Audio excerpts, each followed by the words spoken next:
we don't want anything from you. We just want your prayers. Keep him in our prayers. Your prayers mean a lot. And also, if you want to support the work, we will eventually, you know, give you links and stuff to how to support the work, and you're gonna support the work from there. But like I said, like for brothers and sisters, we have a lot of projects. We have a lot of work that we're doing.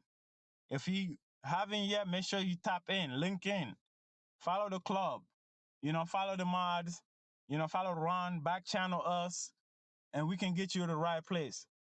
Knowing who you are is great, right? Knowing who we are as a people is a wonderful thing. But once you know who you are, what you're doing with it, because I know in this room today, I see a lot of brothers and sisters that may know who they are. They know they're Israel. They know we are the children of Israel. What are we doing with it? Right? What are we doing with it? That's the most important thing. Just knowing who you are, that's great and all that. But if you're not doing anything solid with it, then it don't even matter if you know who you are. Because the nations, they operate in unity, right? They stick together. They do things with the unity. We seem to not grasp a hand of that. We seem to be all over the place with us. That's why even with this awakening, there's a lot of different doctrines out there. Everybody want to be right. Even with that, we don't seem to unite and come together and stand on one common ground and get work done together. It's hurting us. The nations they probably see that and laughing at us. That's not how we should be. We should stick together no matter what. Brothers and sisters have disagreements all the time. Just because we disagree, that don't mean we can't work together as a people. Right? These are the things that we gotta be looking at. We gotta be thinking about. Just because we have different disagreements, we have different doctrine, that don't mean we can't work together. But I repeat, right? So the times have come now that the ball is in our court. Hebrew to Negro movie is #1 on Amazon, #1 in America as and #1 in the world as I can concern, right? #1 bestseller right now. So therefore, Brother Ron have done something right, right? The Most High have chosen to bring this information to his people. If you haven't known yet, the Israelite movement been started all the way in the 70s, 80s. Everybody have a chance to write a book and create a movie. Until now, right? All these camps that boast, they do all this thing, until now they haven't. But the Ron work have caused a lot of chaos in the media. They're scared. They're afraid. They can't even mention the name Hebrew to Negroes. They have tell them not to even mention the name. The movie is not about anti-Semitic. The book is not about anti-Semitic. It's not about the Holocaust and none of that. It's about black people waking up to their true identity. That's what they're afraid of. If you haven't yet known, that's what they're afraid of. They just use those scams to cover up what they're really afraid of for you, brothers and sisters, to know who you are. Because once we start knowing who we are, like I say, if we come together, that's a fall of Babylon. That's a fall of their system. That's a fall. They want to hang on to their system. So therefore, they're doing whatever it may take to keep the leverage going on in their court. But we're gonna stop that. We're gonna have a rooms like this to discuss what's really important, and also what we need to do as a people, as a nation. What we need to do, come together. Because when we come together, the angels are waiting. That's what brothers and sisters don't understand. We all over the place. They're watching us. What we're gonna do? But as soon as we come together in one accord and start moving as a unit, we don't have to fight our battle no more. Just wait till you see. You wait until you see. So that's what we at right now, brothers and sisters. If you haven't yet support the work, if you haven't yet grabbed the book, make sure you grab the book, because it's going to be easier for us if you read the book. You watch the movie, then you come into our room, we can have a proper dialogue. That means you're a part of this. You've been there. You see what's going on. Then you can have say so to it. But if you haven't yet done none of that, like I said, man, your word don't mean anything. It won't hold no value here. It will not hold anything. It will not hold weight. If you just come to disagree, for me, I'm not nice. Brother Ron is the most humble and nice person ever. He may give you a chance, but I will not give you a chance. I won't even want to hear from you if you haven't read a book or even watched the movie and you come to discuss it. Because you see that as the title say, Hebrew to Negro speaking out about Kyrie and Dave Chappelle. So make sure you watch the book, watch the movie, read the book, or been a part of, been supporting the work or know about what we've been able doing. So when you come over here, you have some type of question, it will hold weight. But again, the room will be open up for Q. I would love to see my brothers and sisters to come dialogue, so we can talk about what's going on. If you may have any question for Ron, we will open up a room for everybody to come in. So we thank you so this today talk again. I'm gonna give it up to Ron. Go ahead, Ron. I wanna welcome my brother Ruben to the stage. A lot of people don't realize that when the Jews use the term Semite, we know that means Shem, and Shem's land was the land of Arphaxad, of Elam, Ashur, Aram, and Lud. And when you look at the ancient pictures of Nineveh and Babylon and the Persian Elamite warriors, you'll see that they were brown skinned, medium dark brown skinned people. And when you look at the ancient languages of the Assyrians and the Babylonians and the Proto and the Sumerians and the Proto-Akkadians, you got to look at their languages. Even the Elamites, you got to look at their languages and say, well, do the people in Iraq and Iran, do they speak these languages today? Are these languages in their language? Do they know anything about this? Because they speak Arabic and Darcy and Farsi, these other languages. But you got to understand that a lot of invasions and migrations and movements have happened over the years. So when we look at the Semitic languages, of course, we know that in Africa we see the Afro-Asiatic language family, which is a mixture of Hamitic and Shemitic. Nobody can deny that. But when you look at the beginnings of Shem and his five sons, before there was even a man named Eber or Abraham, we have to ask where are their descendants at? They got kids. Shem had five sons. Where are they at today?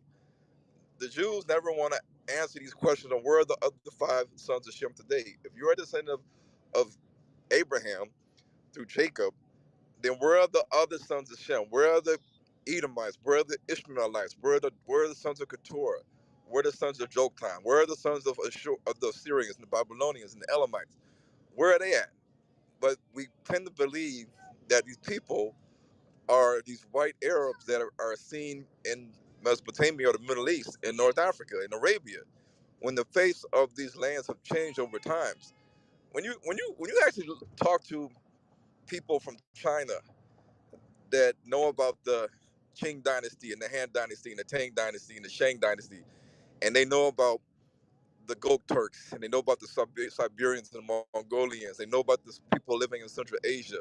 They know about the Turkic-speaking people and the battles that they had to fight against the Turkic people that lived to the west, that was riding on horses, coming through the different valleys that are surrounding the mountains. But the Chinese knows that when they built the Great Wall of China, they weren't building it for Siberians, Mongolians. They were building it, if you really ask Chinese people that know, they were building it for the people that lived to the west, that were in the Central Asian region.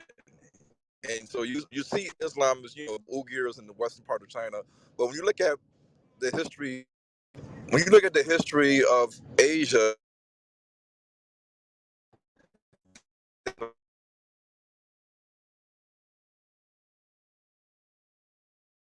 and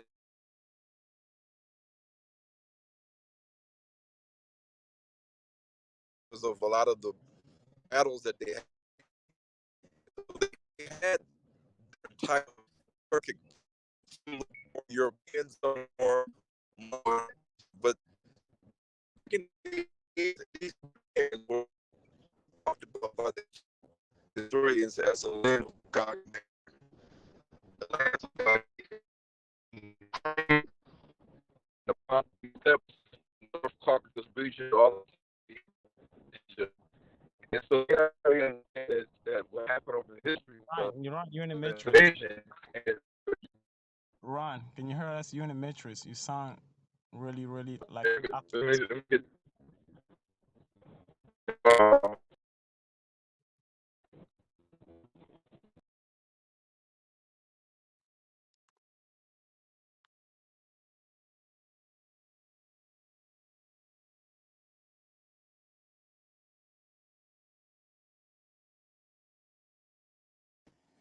Can I be heard? Just want to know what the rules of the room are before I take the mic.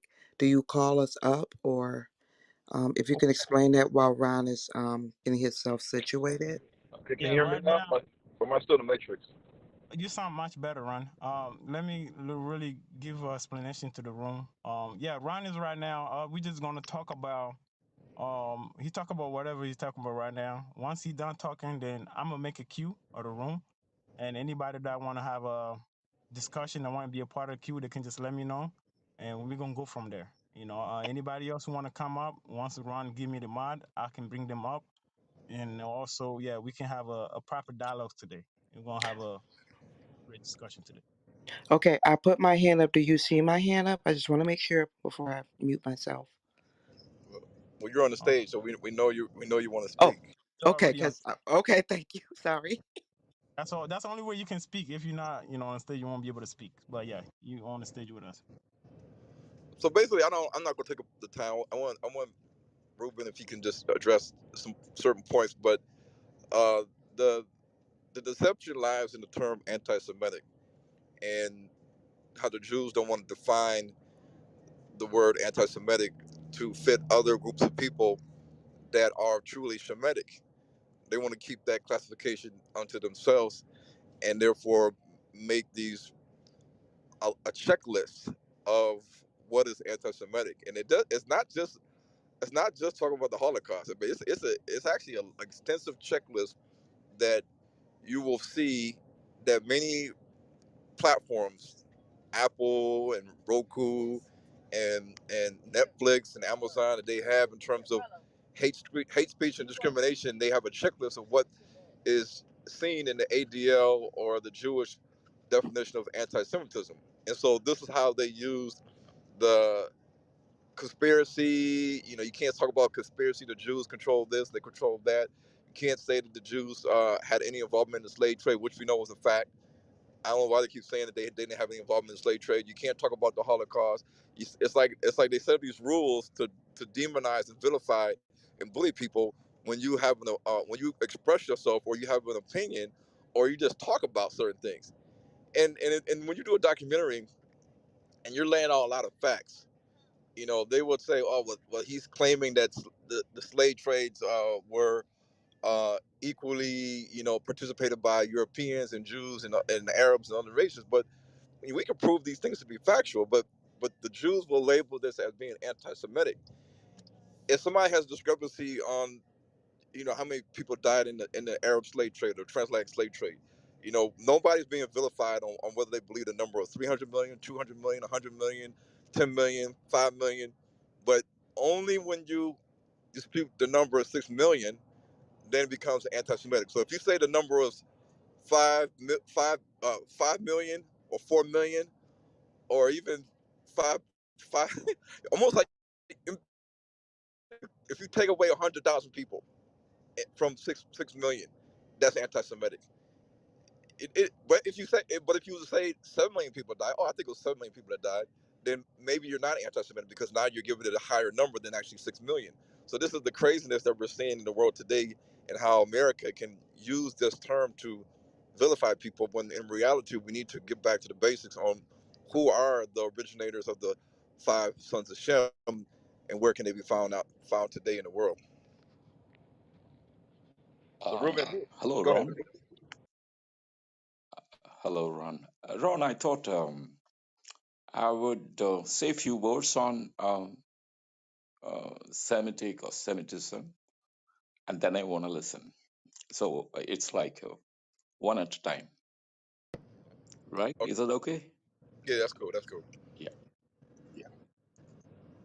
The term, as Ron Moses said, that how anti-Semitism is being used or misused, whichever it is, and it also points out to one specific group of people. But if you really look at it, there's a lot of possibility that they can't even called as Semitic people. For that, like in a very simple manner, I would say, because Semitics, it comes from Shem. Shem's descendants are Semitics. Am I correct, Moses? You're That's how correct. it is being understood, right? Yeah. So when it is there, if you see that Shem's sons and their sons and grandsons, and it goes on and on that way, which means it is patriarchy system. So the descendants of them, that everyone would be known as Semitic people. If anything said against them, will be considered as anti-Semitic. Now, if you look at the lifestyle of Jewish people, that is, most people do not know, is they are matrilineal system, which means uh, if someone has to be a Jew, no matter who his father is, who or she, her father is, and mother has to be a Jewish woman. Mother might have married anybody, a Siberian or any of those clans in like in a European or anywhere in the world. He can be whoever. He might have belonged to any race or whichever. It doesn't matter that as long as someone is born out of a Jewish woman, then it is considered as uh, he is considered as a Jewish person by birth. Then the one who is married to that Jewish woman would be practicing all his life, the whole life, to become a Jew, but not as a Jew. He would be guided by the rabbi. Then he has to keep doing. There are certain set duties are there for a Jew to do that when he's alive. Some of it, no one can actually do it because some of the duties, they can do it only after the third temple is built. So until then, everybody cannot finish. They keep going. So in that case, if you see that Semitic, who they are the descendants of Shem. Only, no one else. It is not Ham, it is not anyone else, it is descendants of Shem.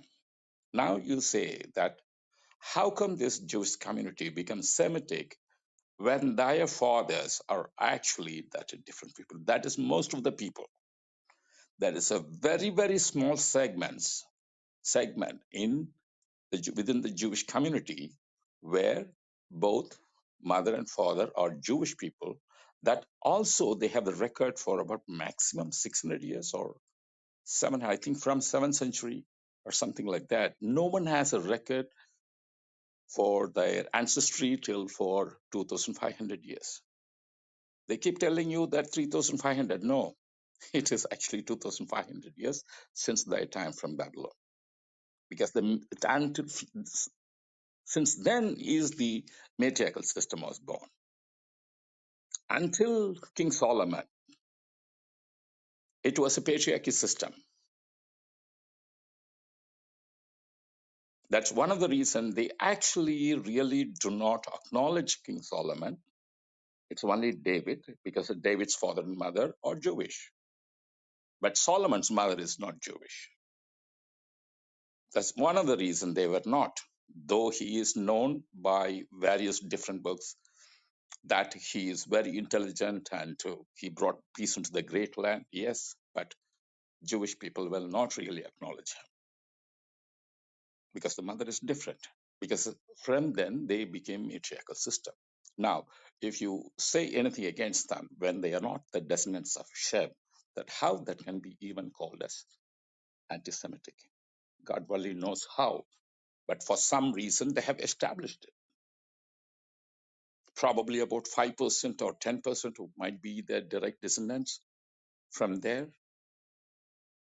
From the period of King Solomon, they would have married but only Jewish women or Jewish men, like as a couple, and they would have passed. But at the same time, there is one more thing to mention. That is, when a Jewish woman marries someone else, and the children were born, since they're born, they are Jewish. But one thing they got to keep that in mind: they can never ever become a rabbi. If someone has to be a rabbi, and at least for 500 years they need to have a record that like both father and mother has to be a Jewish people, so they would be part of the society. It is more like a layer system. First one, second one, third one, maximum, say about four. They would be in the bottom level.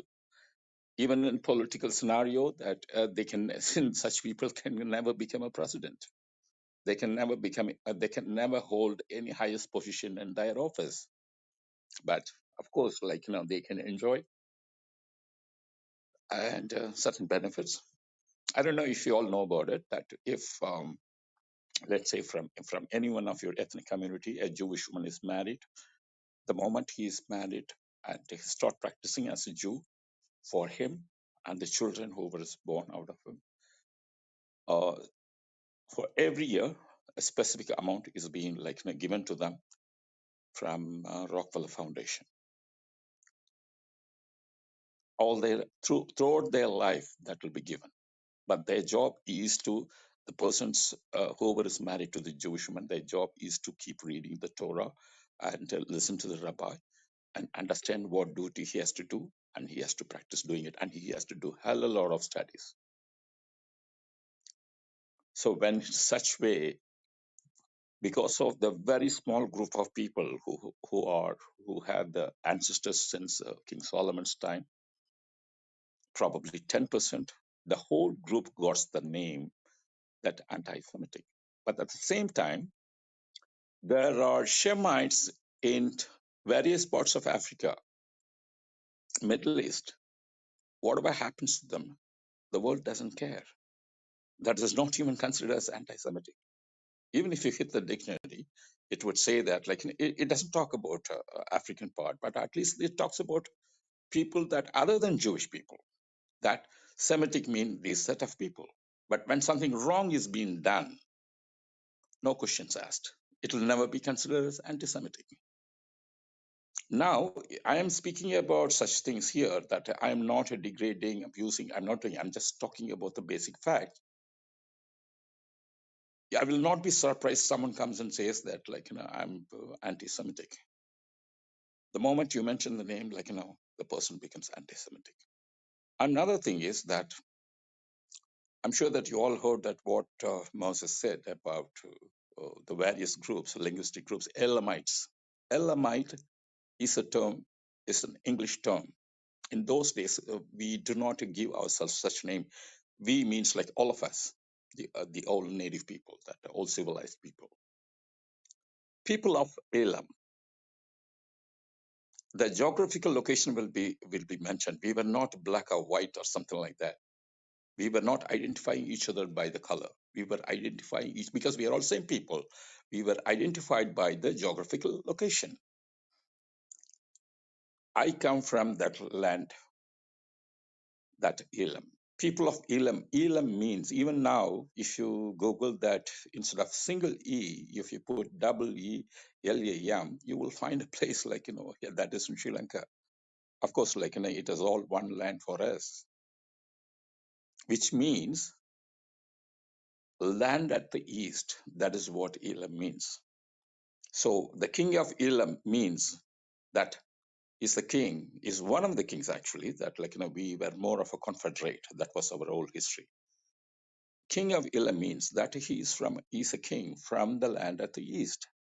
So we won't be sitting at the east and we keep calling ourselves land at the east, because we went somewhere, is why we called ourselves as a land. We were from the land at the east.